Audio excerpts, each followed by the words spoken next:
Hello बच्चों, let's see the question. A raindrop of mass 2 gram falls with a constant speed of 10 meter per second. The fractional force experienced by raindrop is, here we have given 4 options. Now to answer this question, first we will discuss here the key concept, and here the key concept is given as frictional force.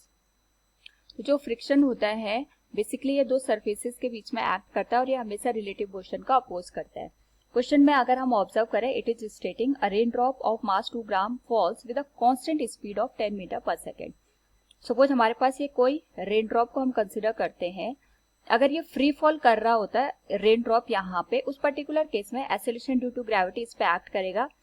तो इसकी वजह से सबसे पहले इस पे लगने वाले फोर्सेस को अगर हम देखें तो इसका जो वेट है mg वो डाउनवर्ड डायरेक्शन में एक्ट करेगा और जो फ्रिक्शनल फोर्स है ये यहाँ पे अपवर्ड डायरेक्शन में एक्ट करेगा. क्योंकि यहाँ पे अगर हम ऑब्जर्व करें तो जो हमारे पास ऑब्जेक्ट है कांस्टेंट स्पीड के साथ मूव कर रहा है, ये बात हमें यहाँ पे ध्यान रखनी है.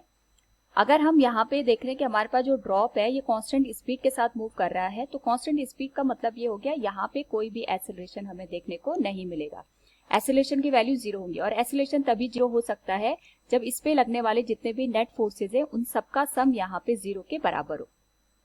नाउ अगर हम ऑब्जर्व करें फ्रिक्शनल फोर्स भी काम कर रहा है, इसका वेट भी डाउनवर्ड डायरेक्शन में एक्ट कर रहा है. तो यहाँ पे क्योंकि फ्रिक्शनल फोर्स और जो यहाँ पे वेट है दोनों की डायरेक्शन एक दूसरे के अपोजिट है और हम ये कह रहे हैं कि यहाँ पे हमारे पास जो फोर्स की वैल्यू है वो 0 होनी चाहिए. इसका मतलब ये हो गया डायरेक्शन में तो दोनों एक दूसरे के अपोजिट है, साथ में मैग्नीट्यूड में भी दोनों एक दूसरे के यहाँ पे इक्वल होने चाहिए, तभी जाके हमारे पास जो ये कंडीशन है ये सेटिस्फाई हो सकती है. तो यहाँ से हम एक बात ये लिख सकते हैं कि हमारे पास जो फ्रिक्शनल फोर्स है इसकी जो वैल्यू होगी ये यहाँ पे जो हमारे पास रेन ड्रॉप है इसके वेट के बराबर होगी, दैट विल बी mg.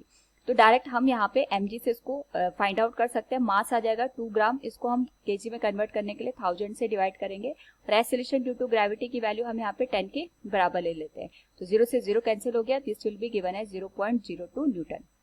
यानी हमारे पास जो फ्रिक्शनल फोर्स की वैल्यू होगी that will be 0.02 newton. Option B is the right one. Hope you understood it. Thank you and best of luck.